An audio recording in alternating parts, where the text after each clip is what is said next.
Hello my dear friends, स्वागत है आपका एक बार फिर हमारे यूट्यूब चैनल में। इसमें हम बताएंगे कि बुद्ध ने कैसे बताया कि अपने मन को कैसे शांत कर सकते हैं। तो चलिए शुरुआत करते हैं। दोस्तों, एक बार एक व्यक्ति बुद्ध के पास आता है और उनसे पूछता है कि बुद्ध अपने मन को काबू में करने और उसे समझने का पहला चरण क्या है और हम कहाँ से शुरुआत करें कि हमारा मन हमारे बस में आ जाए। पहले बुद्ध मुस्कुराते हैं और उसका उत्तर देते हैं कि अपने मन को समझने का पहला चरण है इसके द्वारा दिए गए लालचों की व्यर्थता को देख लेना। जिस इंसान ने अपने मन के द्वारा दिए गए लालचों को व्यर्थता को देख लिया, उसने इससे मुक्त होना शुरू कर दिया। और उसके बाद वह व्यक्ति बुद्ध से पूछता है कि हमारा मन जो हमें लालच देता है उसके व्यर्थता को कैसे देखा जाए। बुद्ध कहते हैं अपने अनुभव से मनुष्य जिस भी गलत कार्य को अति में करता है उससे उसे दुख मिलता है और यही दुख उसका अनुभव है और यही अनुभव उसकी रूपांतरण का कारण बन सकता है। उसने देख लिया है और वास्तव में देख लिया है कि नशा करना केवल दुख है, उसने नशे से मुक्त होना शुरू कर दिया। जिसने देख लिया कि ईसा केवल खुद को जलाती है और वास्तव में देख लिया, उसने ईसा से मुक्त होना शुरू कर दिया। तुम्हारा ये देख लेना कि मन लालच तो हमेशा तुम्हें तृप्ति का देता है, लेकिन लगता है ये तुम्हें सदैव अतृप्त है और यही अपने मन को समझने का पहला चरण है। कहानी को आगे बढ़ाने से पहले आपको इस एक प्रश्न को समझना आवश्यक है कि वो प्रश्न है कि आप अपने मन को बस में करना क्यों चाहते हैं। क्योंकि आपके ये अनुभव कर रखा है कि आपका मन आपको दुख देता है, पर क्योंकि आपके मन के लालच बहुत बड़े सुहावने लगते हैं, इसलिए आप इन लालचों के पीछे छुपे हुए दुखों को नहीं देख पाते। सिर्फ अपने दुखों को देख लेने से आपका मन आपके बस में नहीं हो जाएगा। इसके लिए आपको दूसरा चरण क्या है ये समझना होगा। वह व्यक्ति बुद्ध से पूछता है कि बुद्ध, यदि कोई व्यक्ति ये जानता है कि उसके मन के लालचों के कारण उसके जीवन में दुख है, तो क्या इसका अर्थ यह है कि वो व्यक्ति पहले चरण पर है? और यदि वह व्यक्ति पहले चरण पर है तो दूसरे चरण पर कैसे जाएगा? बुद्ध कहते हैं कि उस व्यक्ति को खोज पर निकलना होगा, किसी ऐसे व्यक्ति की खोज पर जो अपने मन से मुक्त हो चुका हो और जिसने अपने मन को जान लिया है। क्योंकि तुम्हारा मार्गदर्शन वही कर सकता है जो उस जगह पर पहुंचा हुआ है और जहां तुम जाना चाहते हो। दोस्तों, यहाँ पर एक बात समझनी आवश्यक है कि खोज पर निकलने का अर्थ ये नहीं कि आप सन्यासी बन जाएं, बल्कि खोज पर निकलने का अर्थ यह है कि कोई ऐसा व्यक्ति खोजना जो आपका मार्गदर्शन कर सके। अब यहाँ पर प्रश्न ये उठता है कि ऐसे व्यक्ति को कहाँ पर खोजें, क्योंकि आस पड़ोस में तो सभी लोग अशांत भरे पड़े हुए हैं। तो इस प्रश्न का उत्तर है कि आप ऐसे व्यक्ति की आस पड़ोस में मत खोजिए, बल्कि इंटरनेट पर खोजिए, क्योंकि इंटरनेट आपको पूरी दुनिया से जोड़ता है। दोस्तों, इस दुनिया में बहुत सारे लोग थे और अभी भी हैं और हमेशा रहेंगे जो आपका मार्गदर्शन कर सकते हैं। कहानी में वापस लौटते हैं और अच्छे से जानते हैं कि आपके मन को समझने का दूसरा चरण क्या है। वह व्यक्ति बुद्ध से पूछता है कि उस व्यक्ति की पहचान क्या है जिसने अपने मन को समझ लिया है और जिसने खुद को जान लिया है। क्योंकि हर व्यक्ति ये दावा करता है कि वह ज्ञानी है और बुद्धिमान है, लेकिन वास्तव में ज्ञानी कौन है, वह कैसा पता लगेगा? बुद्ध कहते हैं कि यही तीसरा चरण है और वो चरण है सुनकर। सुनना ही आपके मन को समझने का तीसरा चरण है। इसके बाद वह व्यक्ति बुद्ध से पूछता है कि क्या देखकर ये पता नहीं किया जा सकता? क्योंकि आपको देखकर ही पता लगता है कि आप एक महात्मा हैं। बुद्ध कहते हैं कि देखने में तो कोई व्यक्ति बहुत शांत लग सकता है, लेकिन भीतर से वह क्या है ये उसके शब्द ही बता सकते हैं। लेकिन ध्यान रहे कि शब्दों पर भी विश्वास एकदम से नहीं कर लेना। किसी भी बात पर विश्वास इसलिए कर लेना है कि उसे मैंने कहा हुआ है या किसी महात्मा ने कहा हुआ है।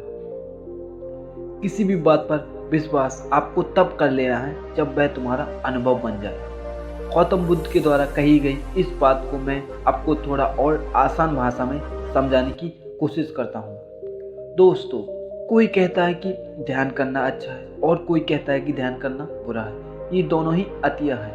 अगर आप भी अभी ध्यान को अच्छा मानते हैं तो आप बहुत जल्द उसे बुरा मानने लग जाएंगे और यही हमारे मन की चाल है। तो अब आपके मन में सवाल उठा होगा कि कैसे? तो उसका उत्तर यह है कि ध्यान की शुरुआत में आपको आनंद नहीं मिलेगा बल्कि बोरियत महसूस होगी। और आपका विश्वास क्या था कि ध्यान अच्छा है, लेकिन आपको अनुभव क्या हो रहा है कि ध्यान बोरियत है, एकदम बकवास है। तो धीरे धीरे आपका विश्वास बदलने लगेगा। पहले आप ध्यान को अच्छा मानते थे, लेकिन अब आप ध्यान को बुरा मानने लग जाएंगे। आप एक अति से दूसरे अति पर पहुंच जाएंगे और यही हमारे मन की चाल है। हमारा मन हमें अतियों में ही भटकाता रहता है और अगर आप ध्यान को बुरा मानते हैं तो आप कभी भी ध्यान करेंगे ही नहीं।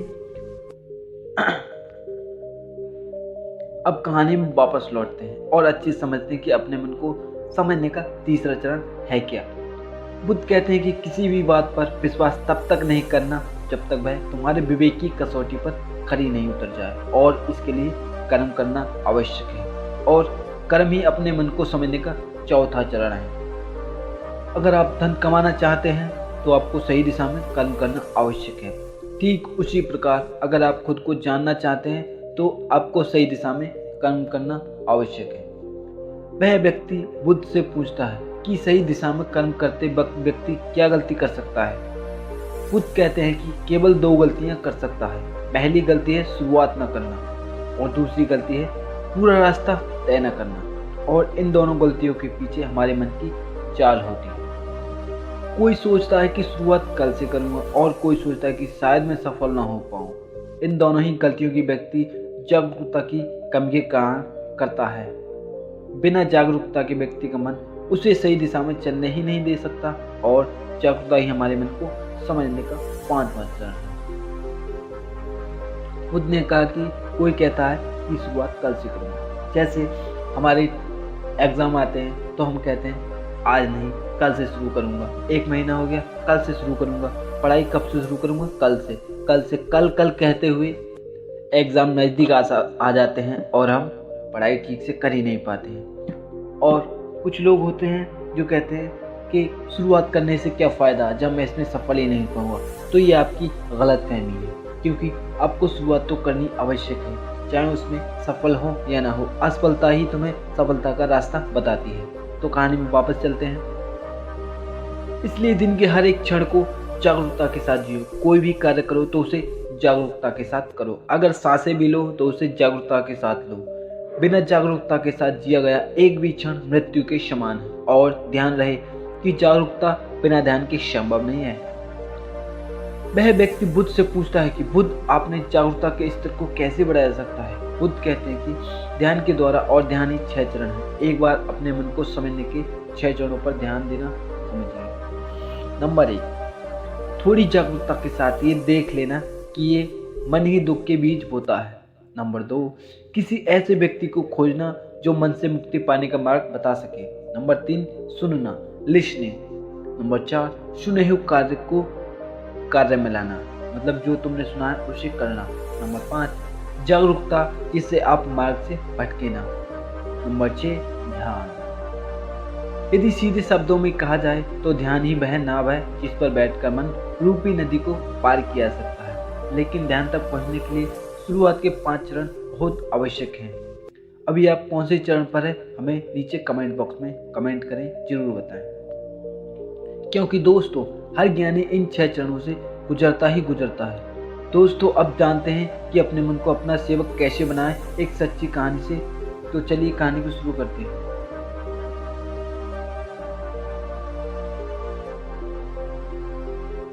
एक बार एक राज दरबार में एक कलाकार आता है और इस कलाकार की खासियत ये थी कि जब भी ये कलाकार अपनी कलाकारी दिखाता तो ऐसा कोई व्यक्ति नहीं होता था जो इसकी कलाकारी को देखकर हंसे ना। बड़े बड़े राजा महाराजा इस कलाकार की कलाकारी को देख हंसते हंसते लोटपोट हो जाते थे। लेकिन इस बार वह कलाकार एक गंभीर राजा के दरबार में था, इसलिए लोगों को ये संदेह था कि कहीं वो इस बार असफल न हो जाए। वह कलाकार अपनी कलाकारी दिखानी शुरू करता है और वही होता है जो हर बार से होता आ रहा है। राजा का हंसते हंसते बुरा हाल हो जाता है और वह राजा उस कलाकार को कलाकारी देख इतना प्रसन्न होता है कि वो इस कलाकार को मुंह मांगा इनाम देने के लिए तैयार हो जाता है। हमें ये बात हमेशा याद रखनी चाहिए कि अधिक खुशी के लिए गए फैसले अक्सर गलत साबित होते हैं। राजा उस कलाकार से कहता है कि तुम मांगो जो भी तुम मांगना चाहते हो, मैं तुम्हारी कलाकारी से बहुत प्रसन्न हूँ। वह कलाकार कहता है कि क्षमा करिए राजन, पर मैं जो भी मांगूंगा शायद आप वो दे ना पाए। राजा अपने आसन से खड़ा होता है और कहता है कि अब तुम मेरी प्रसन्नता को क्रोध में बदल रहे हो। क्या तुम्हें मेरी द्वारा कही गई बात पर संदेह है? अब राजा अपने अहंकार को बीच में ले आता है और जहाँ भी अहंकार बीच में आ जाता है वहाँ काम बिगड़ना निश्चित है। फिर वो कलाकार राजा से कहता है कि नहीं नहीं राजन, मुझे क्षमा करें, मेरे बोलने का मतलब ये नहीं था, बल्कि मैं तो बस ये कहना चाहता था कि आप इस बात को फिर से एक बार दोहरा दें। फिर उसके बाद राजा कहता है कि मैं तुम्हें वचन देता हूँ कि जो भी तू संदेह में हद में रहकर मांगेगा वह तुझे जरूर मिलेगा। उसके बाद वह कलाकार कहता है कि तो ठीक है, आप मुझे 24 घंटों के लिए आपके राज्य का राजा बना दीजिए। उस कलाकार की बात सुन राजा मन ही मन सोचता है कि अच्छा है मैंने इसे हद में रहकर मांगने को कहा था, वरना ये तो हमेशा के लिए राजा बनता।